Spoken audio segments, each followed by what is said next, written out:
मैं पंडित विजय शंकर शुक्ल सर्वप्रथम भगवान श्री गणेश को नमन करके आपके साथ डिस्कस करूंगा how to find out auspicious time for the travel.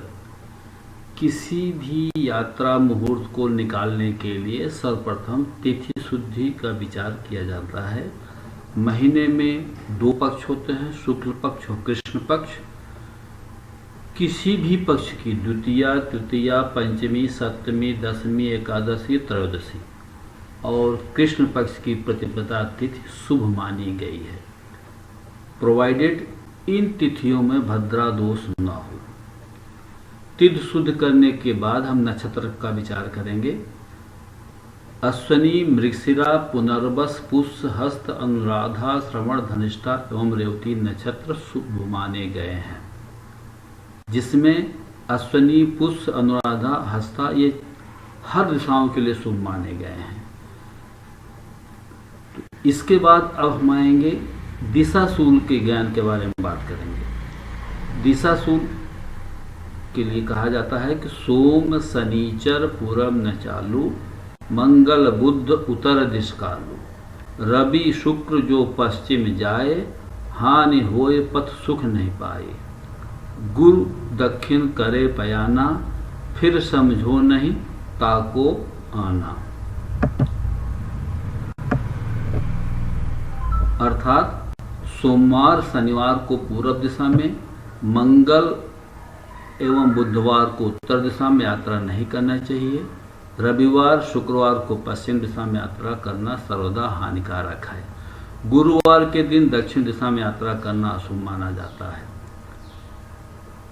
अगर किसी कारणवश इन दिशाओं में यात्रा करना और इन दिनों में अनिवार्य हो जाए तो दिशाशूल के लिए निम्न चीज़ें ग्रहण करके आप यात्रा कर सकते हैं। जैसे रविवार के दिन घी, सोमवार के दिन दूध, मंगलवार के दिन गुड़, बुधवार के दिन पुष्प, गुरुवार के दिन दही, शुक्रवार के दिन घी, शनिवार के दिन तिल या अदरक खा के आप यात्रा कर सकते हैं। इनवैलिडिटी ऑफ दिशाशूल का भी कंसिडरेशन करना चाहिए। If you are travelling at the place and returning on the same day, then there is no need to consider the Dishashul. Traveling in the night of the Sunday, Thursday and Friday is not affected by the Dishashul. While traveling in the daytime, Monday, Tuesday, Saturday does not cause the malefic effect of Dishashul. Journey in any time of the day or night of the Wednesday is considered inauspicious as per the Dishashul astrology. दिशा और यात्रा के लिए moon का consideration भी बहुत महत्वपूर्ण role अदा करता है। चंद्रमा किस राशि में है उसी की दिशा के अनुसार चंद्रमा की दिशा माना जाता है।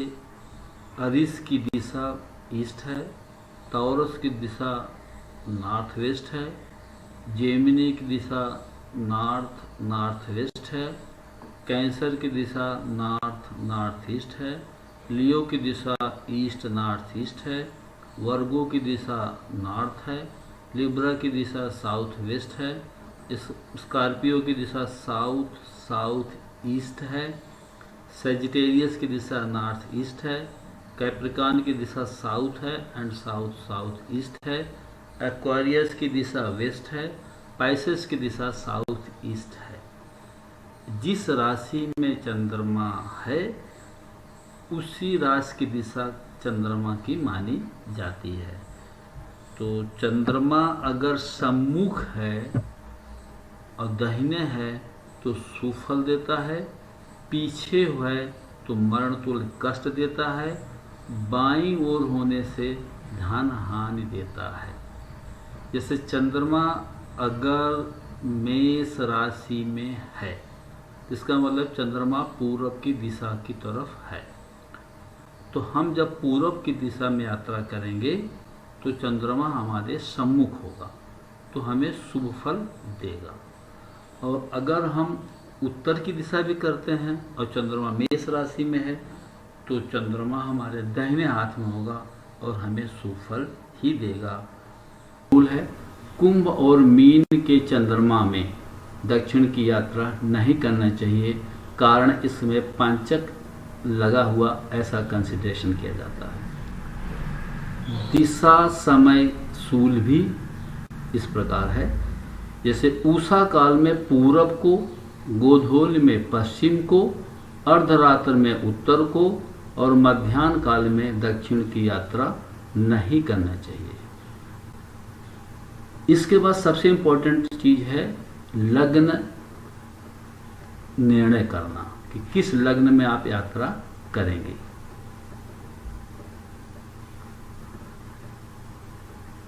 जो आपका जन्म पत्री में लग्न उदित हुआ है या आपकी जो जन्म राशि है उससे छठी, आठवीं, 12वीं राशि के लग्न में यात्रा करना अशुभ माना जाता है। साथ में कुंभ का लग्न हो या कुंभ का नवांश हो, इसमें भी यात्रा शुभ नहीं मानी गई है। लग्न की शुद्धि इस प्रकार करनी चाहिए, 1, 4, 5, 7, 10 यानी केंद्र और त्रिकोण भाव में शुभ ग्रह हों, 3, 6, 10, 11वें भाव में पाप ग्रह स्थित हों तो यात्रा शुभ मानी जाती है। चंद्रमा लग्न से 1, 6, 8, 12वें भाव में स्थित हो तो वह लग्न अशुभ माना जाता है, या चंद्रमा पाप ग्रह से युक्त हो तो भी ऐसे लग्न अशुभ माना जाता है। लग्न माने पीरियड होता है, उस पीरियड में यात्रा स्टार्ट करना अशुभ माना जाता है। लग्न शुद्धि भी इस प्रकार करना चाहिए कि शनि 10वें में बैठा हो, शुक्र 7वें में बैठा हो, गुरु 8वें में बैठा हो, बुध 12वें में बैठा हो तो यह लग्न शुभ माना जाता है। इसके अलावा एक योगिनी आती है, उसका भी विचार यात्रा के लिए आवश्यक है। यात्रा करते समय योगिनी का वास किस दिशा में है इसका ज्ञान होना आवश्यक है। 1 और 9 तिथि को योगिनी ईस्ट में वास करती है, 3 और 11 तिथि को योगिनी साउथ ईस्ट में वास करती है, 5 और 13 को साउथ में, 4 और 12 तिथि को साउथ वेस्ट में, 6 और 14 को वेस्ट में, 7 और 5 को नॉर्थ, 15 को 7 और 15 को नॉर्थ वेस्ट में, 2, 10 को नॉर्थ में और 8 और अमावस्या को नॉर्थ ईस्ट में योगिनी का वास होता है। योगिनी के लिए कहा जाता है कि वाम भाग में योगिनी सुखदायक होती है, पीठ पीछे वांछित सिद्धि दायक होती है, दाहिने और धननाशक होती है, सम्मुख योगिनी मौत देने वाली होती है। इन दिनों में और उपरोक्त दिशाओं में यात्रा करने से सेदिक शूल माना जाता है। अभी तक हमने जो डिस्कस किया ये प्लान्ड यात्रा के बारे में किया। अगर किसी कारणवश आपको अनप्लान्ड यात्रा करनी हो तो कैसे करेंगे? फिर आप चौघड़िया और होरा का विचार करिए। शुभ चौघड़ियाँ और शुभ होरा में आप यात्रा कर सकते हैं। चौघड़ी हो या होरा हो, ये सब जानते हैं कि पंचांग में मिलता ही है। दूसरा एक बड़ा सिंपल सॉफ्टवेयर है, एस्ट्रोसेज सॉफ्टवेयर, फ्री का है। आप मोबाइल में डाउनलोड कर लीजिए। डाउनलोड करके आप दैनिक यानी डेली पंचांग खोलिए, उसमें आपको चौघड़ियों के पेड़ दिए मिलेंगे, किस दिन कौन सी चौघड़ियाँ हैं और किस समय किसकी होरा चल रही है। तो शुभ चौघड़ियाँ और उस दिन की होरा जो दिशा शूल में कंसीडर न की जाती हो, आप यात्रा स्टार्ट करिए। जैसे मान लीजिए रविवार को पश्चिम दिशा में यात्रा नहीं करना चाहिए, लेकिन रविवार के ही दिन चर की चौघड़ी, लाभ की चौघड़ी, अमृत की चौघड़ी और शुभ की चौघड़ी में आप यात्रा कर सकते हैं। और होरा जैसे रविवार को रविवार में पश्चिम की यात्रा न करिए और जो दूसरा दिन पड़ता है पश्चिम के लिए, जो दिशा शूल नहीं कंसिडर किया जाता है, उस दिन आप अपनी यात्रा करिए तो यात्रा का फल अच्छा मिलेगा। इसके साथ अब हम आएंगे, थोड़ा डिस्कस करेंगे। अगर आप जन्म पत्री देखना जानते हैं तो सबसे राइट यही कंसिडरेशन है कि आप यात्रा करें या ना करें। यात्रा के लिए 3rd हाउस, 9th हाउस और 12th हाउस ये रिस्पॉन्सिबल हैं। 3rd हाउस छोटी यात्रा के लिए, 9th हाउस मिडिल यात्रा रिलीजियस यात्रा के लिए, और 12th हाउस लॉन्ग यात्रा या फॉरेन सेटलमेंट के लिए किया जाता है। आप ये भी जानते हैं कि 8th हाउस जो है अपमान देता है, स्ट्रेस देता है, एक्सीडेंट कराता है। 12th हाउस लॉस देता है, खुद का लॉस हो या हॉस्पिटलाइजेशन हो या जो भी लॉस से रिलेटेड चीज़ें 12th हाउस से कंसीडर करते हैं। 6th हाउस क्या है, लड़ाई झगड़ा का कंसीडर करते हैं। तो अगर आपकी जन्म पत्री की स्क्रिप्ट में अगर इन हाउसेस का इन्वॉल्वमेंट हो रहा है तो आप ये समझिए कि आपकी यात्रा अच्छी नहीं होगी, और अगर नहीं हो रहा तो यात्रा अच्छी होगी। एग्जाम्पल के लिए, जैसे इस समय आपकी अंतर्दशा सपोज करिए सूर्य की चल रही है, और सूर्य जो है टेनेंटेड प्लैनेट है, तो सूर्य अपना फल ना दे के केवल सोर्स बनेगा और अपने स्टार का फल देगा। वो रिजल्ट अच्छा होगा खराब होगा उसका सब स्टार बताएगा। तो अब यहाँ देखिए, सूर्य का स्टार मंगल है, मार्स है। मंगल में 3, 7, 11 है, अर्थात यात्रा का प्रॉमिस दे रहा है।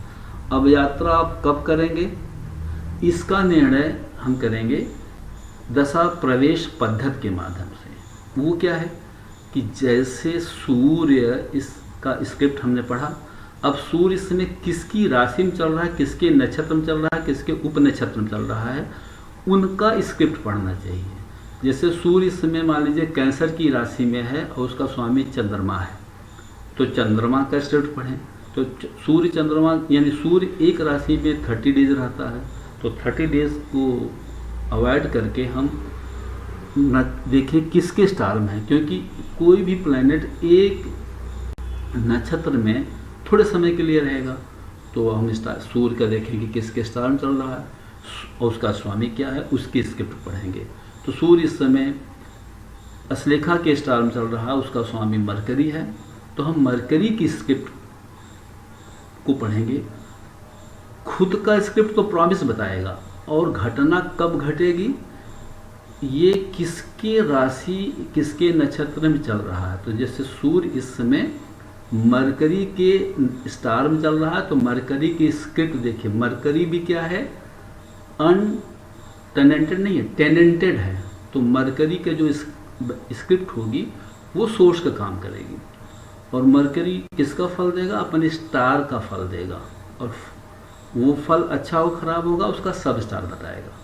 अब यहाँ पे देखिए, मरकरी राहु के स्टार में है, राहु के पास 1st house, 3rd house, 5th house, 8th house, 10th house, 6th house है। तो इन हाउसेस का रिजल्ट उसको मिलेगा। रिजल्ट यानी 3rd हाउस आ गया, यानी यात्रा करेंगे आप। अब यात्रा अच्छी रहेगी खराब रहेगी ये बताएगा सब स्टार। सब स्टार में देखिए 3 है, तो आप तो यात्रा करें कन्फर्म हो गया। लेकिन 6, 8 भी है और 11, 9 भी है, तो आपकी लॉन्गेविटी भी रहेगी और आपकी इच्छा की पूर्ति भी होगी, लेकिन लड़ाई झगड़ा चोट चपेट लगने के भी प्रोबेबिलिटी इसमें दिखाई पड़ रहा है, क्योंकि 8th हाउस टेस्ट बताएगा। बहुत बहुत धन्यवाद।